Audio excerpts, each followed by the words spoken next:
Obrigado. Vamos a dar a palavra então agora para o Ernesto Isunza. Ernesto es profesor e investigador en la Unidad del Golfo del CIESAS, es doctor en Ciencias Políticas y Sociología por la Universidad Complutense de Madrid, miembro del SNI nivel 3 y está dentro del CIESAS. Ha pasado 2 periodos como director regional de la Unidad del Golfo y como director académico en otro periodo. Y ha sido profesor invitado en México, en Brasil, Colombia y Francia. Sus investigaciones tienen como línea la antropología y los estudios políticos. Y actualmente investiga sobre las formas de participación ciudadana y la experiencia de control social a través del proyecto Arquitectura de la Participación y el Control Social sobre el Estado desde una perspectiva comparada, México y Brasil. Entre sus últimas publicaciones se encuentra con Adrián Bursa Lavalle, Representaciones y Participación en la Crítica Democrática, publicado en Desacatos. Obrigado. Obrigado a usted. Gracias. Buenas tardes. Voy a directamente entrar agradeciendo de nuevo, no hay que dejar de agradecer a quienes hicieron posible encontrarnos hoy. Y Brígida y Efren, muchas gracias de nuevo. Estoy muy contento porque, como hacíamos la broma con nuestro colega y amigo Gabriel, gracias a esta relación humana que tenemos con ustedes, con varios de las brasileñas, los brasileños que están hoy aquí, también argentinos, colombianos, paraguayos, pero sobre todo con el puente con Brasil, he podido conocer el lado oscuro de algo que hemos trabajado paralelamente y por eso no es tanto por hablar del currículum, sino para tratar de explicarme desde dónde yo veo estos fenómenos, para que también encontremos espacios de comunicación respecto hacia desde dónde estamos trabajándolo. Por eso en mi presentación quiero hacerlo muy ordenado y no pasarme con el tiempo. La perspectiva entonces es desde dónde estoy pensando estos temas, a partir de qué, en un contexto específico, en una región de México, que efectivamente no es Tamaulipas, pero tampoco es Yucatán. Es decir, ni estamos en el extremo de máxima violencia, pero estamos muy cerca. Desafortunadamente, en muy poco tiempo, en prácticamente década y media, pasamos de estar en los espacios más seguros del país. Yo vivía en una zona metropolitana de las más seguras del país, a estar en una que está ya en la parte alta, media alta. Y los cambios específicos que hemos vivido nos hacen entonces llegar, sin haberlo buscado, a este lado oscuro que conocemos hace tiempo y que hemos trabajado de otras maneras, pero que nos vemos obligados hace ya algún tiempo a trabajar. Por eso la idea es preguntarnos desde dónde, y quiero entonces poner las cartas sobre la mesa para poder hablar y comprendernos. Mis referentes para reflexión tienen que ver con una lógica que quiero dejar claro, y estoy convencido que en América Latina, pero en general, no tenemos un proyecto de izquierda para hablar de seguridad ciudadana. Hay muchas críticas, hay muchos estudios, hay mucha documentación, pero no hay un proyecto de izquierda, y creo que es algo que estamos en necesidad de discutir abiertamente para que podamos entonces construirlo. La seguridad, incluso como una noción que desde mi punto de vista tiene que ser planteada como una lógica que beba de diferentes literaturas, por ejemplo, de la lógica de pensar las políticas públicas y la reproducción de desigualdades previamente existentes. No es cualquier perspectiva la seguridad, porque la seguridad lo que está haciendo es que está tomando algo tan fuerte como el poder violento o la amenaza de utilizarlo para, digamos, mantener la polis, ¿no? Lo público.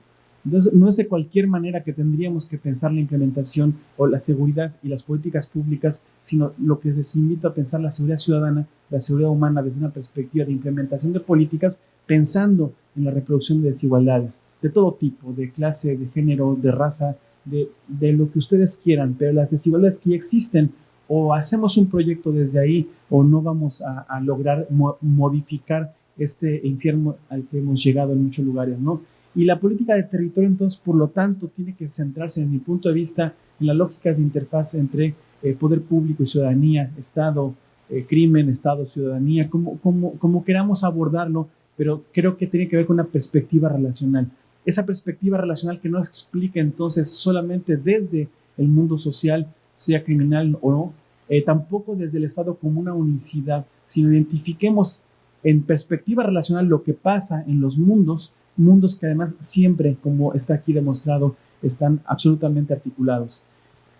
¿Y por qué es importante políticamente pensar en esto? Porque, como se demuestra en varias biografías, pero alguien que para mí clarifica a partir del trabajo de campo en Buenos Aires, básicamente cómo pensar esto como orden, este orden clandestino, ¿no?, del que habla Dewey.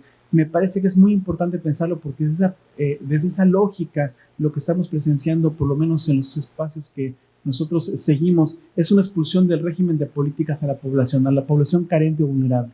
No cualquiera, sino a una parte de la población es expulsada de las políticas, alentando formas extraestatales de integración, lo cual crea una reproducción de la vulnerabilidad. ¿Por qué? Porque crea espacios donde poderes privados someten, y no de manera de diálogo, se somete la mayoría de las veces por la fuerza, a esas formas en las cuales no hay posibilidad de protección por las instituciones públicas. ¿Hacia dónde enfocar entonces, insisto, en modos de relación, esas relaciones y esas interfaces socioestatales que nos permitan comprender no solamente los modos de relación como procedimientos y reglas, sino sobre todo en la encarnación de esa relación, de esa interrelación que tiene que ver con los burócratas a nivel de calle? Como ven, trato de pegar lo que me es útil para explicar esto, diferentes modos de comprender lo social, pero entonces esa interfaz realmente están encarnadas modos de ver el mundo, prácticas y acciones en los burócratas a nivel de calle y en la ciudadanía que interactúan en diferentes implementaciones de políticas. Y la seguridad ciudadana, al verla como política pública, nos da, me parece a mí, ciertas claridades que de otra perspectiva no.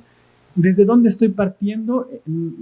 Estoy partiendo desde una noción en la cual traté de comprender cuando me acerqué a esto hace 5 o 6 años, identificando modelos Sao Paulo-Río. No niego la cruz de mi parroquia, como se dice, ¿no? Es decir, a partir del diálogo con brasileños abordo este asunto y no me da.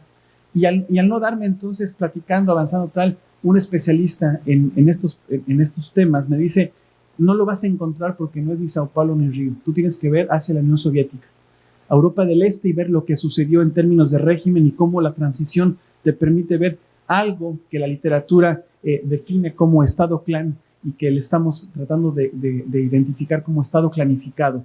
Para resumirlo, gracias a Carlos Flores y su exposición, es justamente aquella lógica de clan no metafórico, sino clan medido en términos de métrica de redes, ¿no? Es un Estado clanificado en el cual los miembros del clan, como dice Janine Wedel y Thomas Graham, los miembros del clan ocupan realmente posiciones en el poder ejecutivo como clan y son comprados por sí mismos. No tienes que comprar al otro porque formas parte, ¿no? Y ahí cambia completamente la relación. Esto rompe entonces la lógica, porque no es una discusión si está mucho o poco capturado el Estado. ¿Por qué? Porque los cliqués utilizan actores estatales que son corruptibles y comprados en esa lógica. Y aquí no.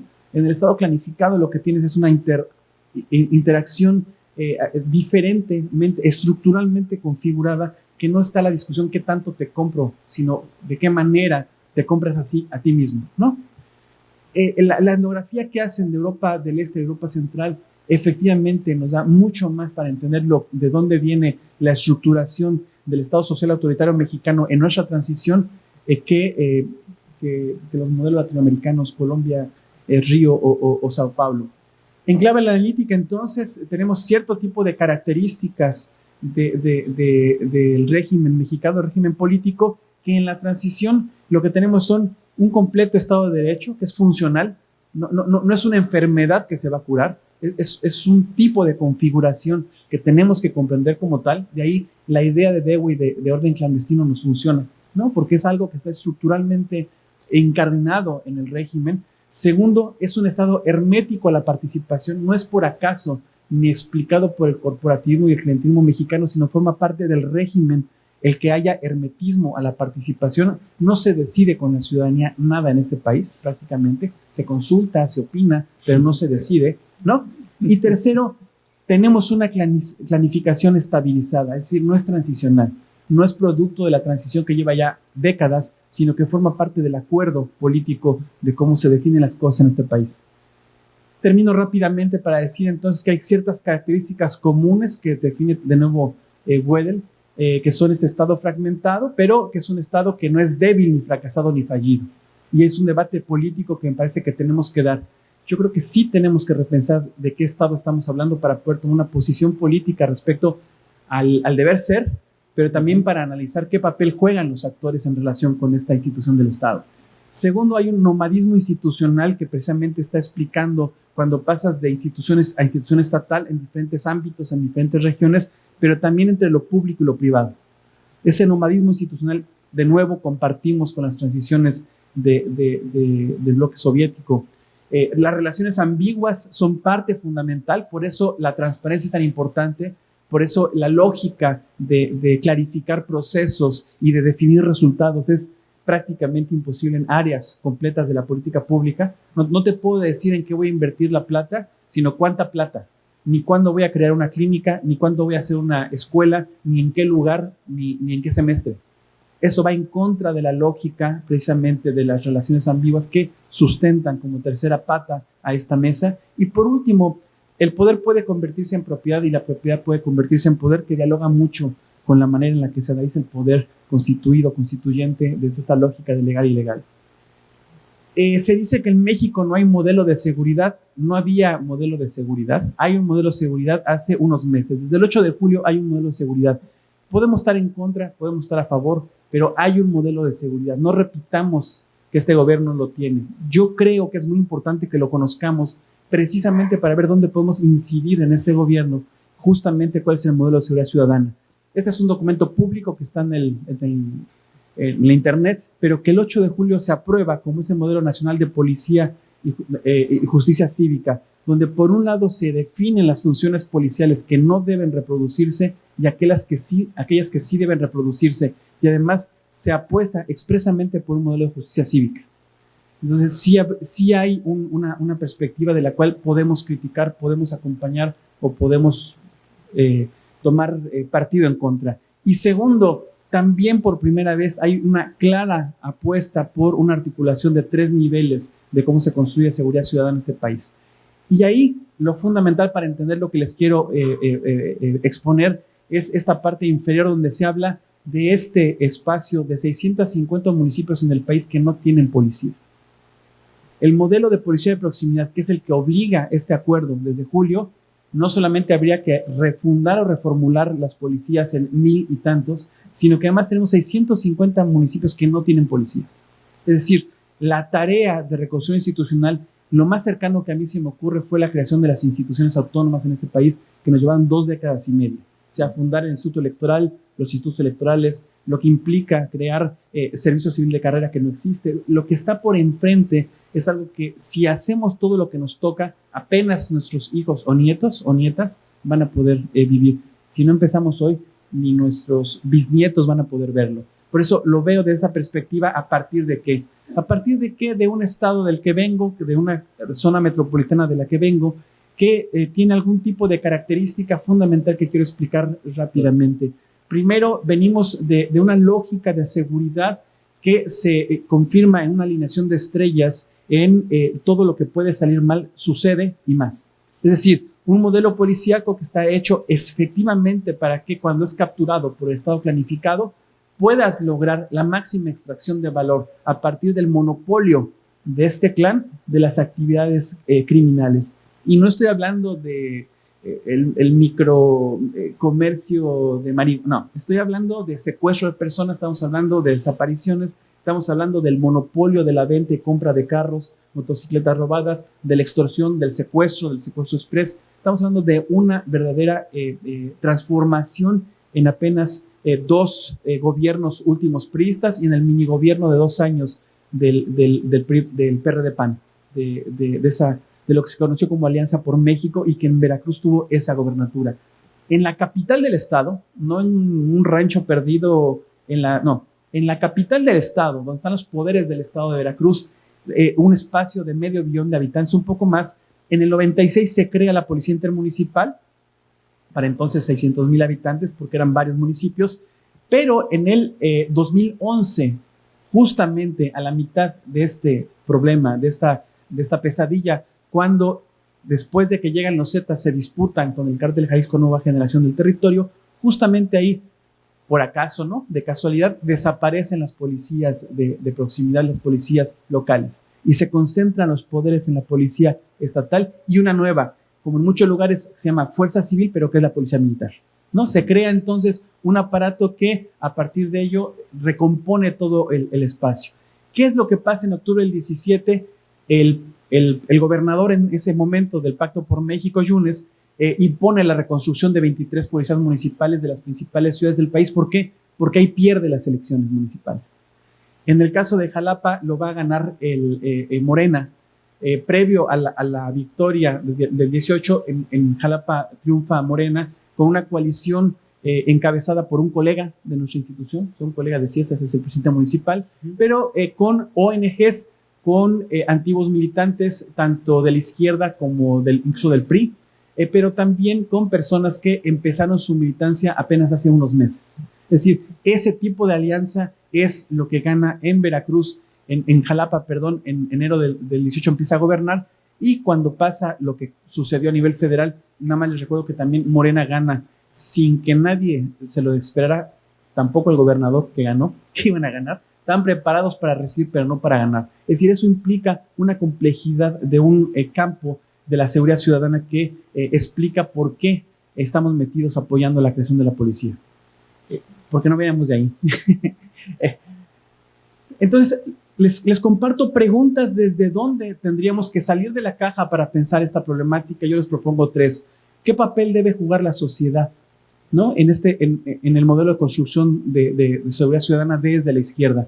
¿Cuál es el modelo de fuerza policial que tenemos o queremos construir y cuáles son las prioridades que corresponde atender? Primero, entender que no son beneficiarios ni tampoco son usuarios, son ciudadanos, y por lo tanto hay una perspectiva de derechos que tienen o pueden ser exigibles.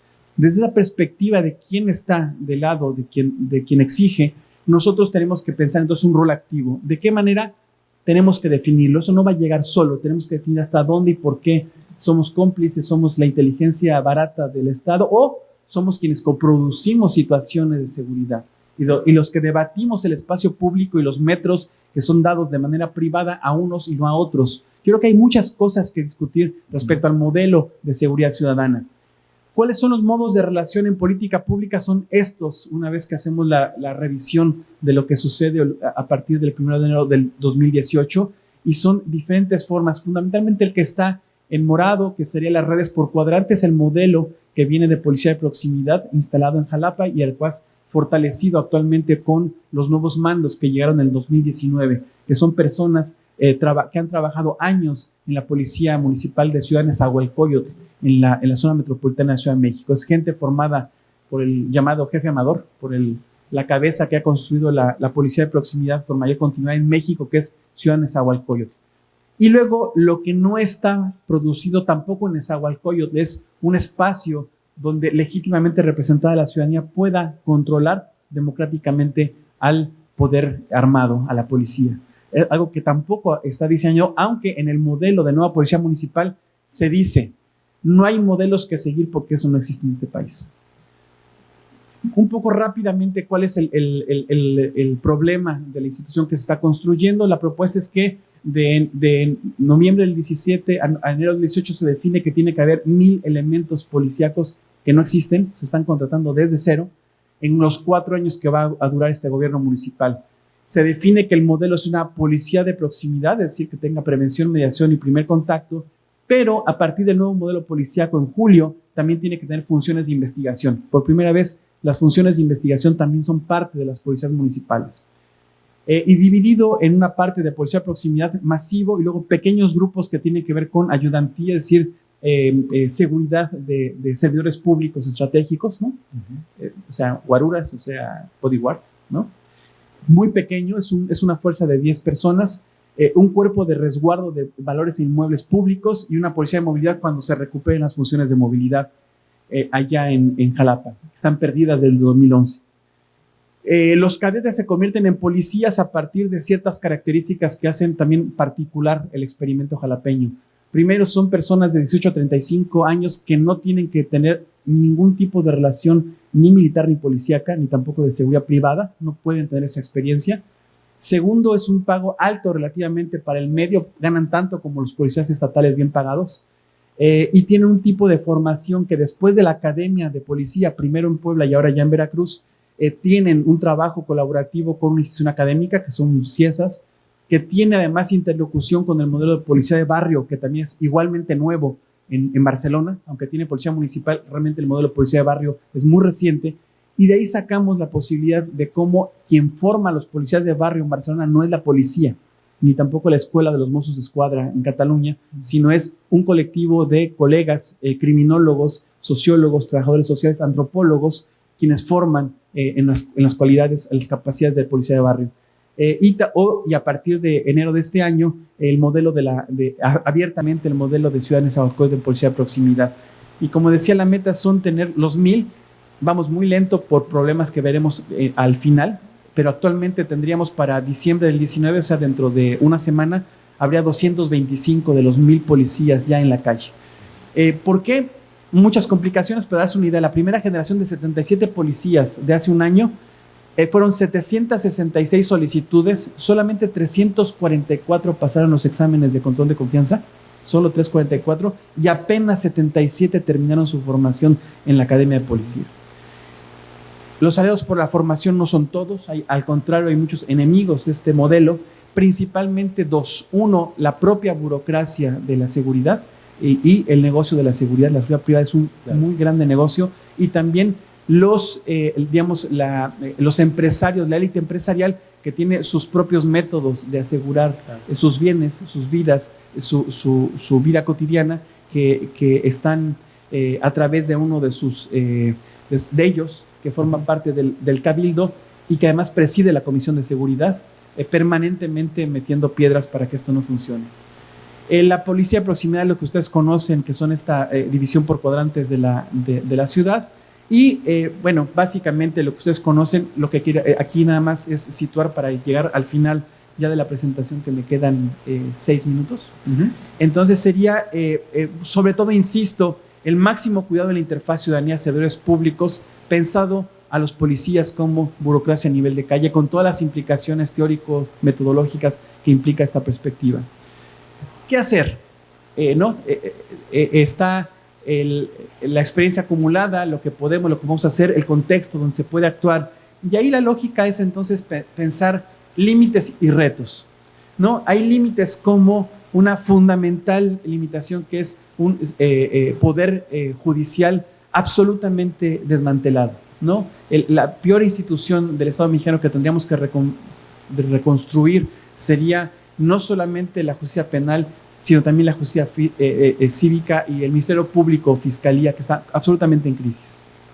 Aunque hagan su trabajo los policías locales y con la Federación, con la Guardia Nacional, vas a situar frente a un juzgado que no va a servir para nada si no tienes el poder o la influencia o incluso las capacidades técnicas para dar seguimiento a lo que ahí se está presentando. Es una dirección en construcción, las disputas partidarias, etcétera, etcétera, y la novedad es que esto que empezamos en enero del 2018, año y medio después, afortunadamente estamos alineados en lo que implica construir una policía desde cero desde esta perspectiva. Hay un gran problema sobre el estigma de ser policía, ¿no? Y perfectamente ganado a pulso. Entonces, cambiar lo que implica esta noción de policía como servidor público, quien cuida de la polis, es realmente, yo creo, uno de los mayores límites, si no es el que mayor, en términos de legitimidad construida socialmente. Retos, son 5 retos que comparto con ustedes brevemente para terminar a tiempo.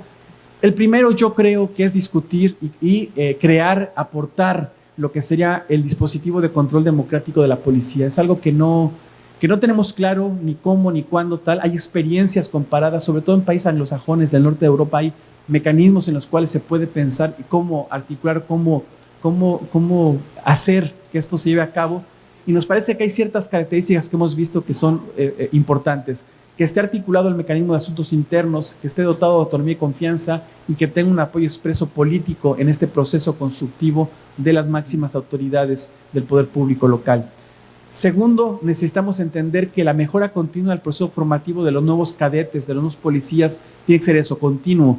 Y ahí lo que hemos apostado, hasta donde nos dejen, es que no seamos solamente, que no sean profesionales de la seguridad, sino principalmente tanto academia como sociedad organizada la que lleva a cabo esa formación. No estamos, por ejemplo, llevando o invitando a expertos o expertas en clasismo, racismo y machismo, sino son los colectivos de mujeres, los colectivos de diversidad sexual, los que están dando esos talleres, esa formación continua a la policía también para tender puentes con la población. Tercero, la articulación con el territorio. Esto también nos permite ver de otra manera la falta de presencia, no de Estado, pero sí de presencia física de Estado en el territorio. Conforme sales de los espacios de renta alta, desaparece la presencia del Estado. En mi ciudad no hay bibliotecas prácticamente públicas más que una en el centro, ¿no? No hay espacios de cine, no hay servicios más allá de los básicos cuando te alejas del espacio de alta renta. Y esta presencia del Estado nos parece va a ser fundamental por las tareas de mediación de conflictos que están, en las que están formando, en las que deben de actuar la policía municipal. Y los retos se complementan con la articulación de esta política de seguridad en lo local, con esta complejidad que implica la seguridad en el país. Es una cosa muy compleja que está fundándose prácticamente desde las fuerzas federales hasta las policías municipales y hace falta que veamos la importancia de ello para que apostemos en conjunto para poner nuestro grano de arena. Y finalmente, la construcción de medios, personal e infraestructura no es una cosa secundaria. Si no se apuesta a invertir una parte importante del presupuesto, se gasta bien y se mantiene bien, tampoco se puede cambiar los términos de la relación, insisto, con la ciudadanía. Termino con una última, que es pensar qué hacer en general, ¿no? Esa pregunta que suena muy vieja del qué hacer. Pero creo que son principios que hemos trabajado con las colegas, con los colegas con los que nos hemos involucrado en hacer esto, ¿no? Hace incluso año y medio haciendo diplomados gratis para la policía, ¿no? Haciendo trabajo gratuito. Esta cuestión de locos, no es de locos, vamos a apostar por ciertos principios comunes para poder involucrarnos. El principio es innovar, pero innovar teniendo los pies bien claros de dónde estamos, hacia dónde vamos y de dónde venimos. Nos parece que estamos en una coyuntura para la creación institucional y la transformación de relaciones que no va a durar mucho y por lo tanto necesitamos apostar por incidir en ello. Necesitamos repensar las utopías con las nuevas generaciones, asumir que nuestra generación estamos prácticamente terminando, tenemos que pensar junto para que tampoco estén inventando el agua tibia, ¿no? No estén haciéndose cosas desde cero, como si no hubiera pasado nada en las últimas 2 o 3 generaciones. Necesitamos articular actores diversos, nuestro papel es de articuladores y de puentes. Necesitamos recuperar, sistematizar y traducir las experiencias de otras y de otros, por eso la importancia de estar dialogando con ustedes y sobre todo me parece a mí una cuestión de posición política, pero que también cambie las relaciones que podemos o no podemos hacer en conjunto, que es incidir con humildad en procesos que nos parezcan clave. Muchas gracias. Muchas gracias.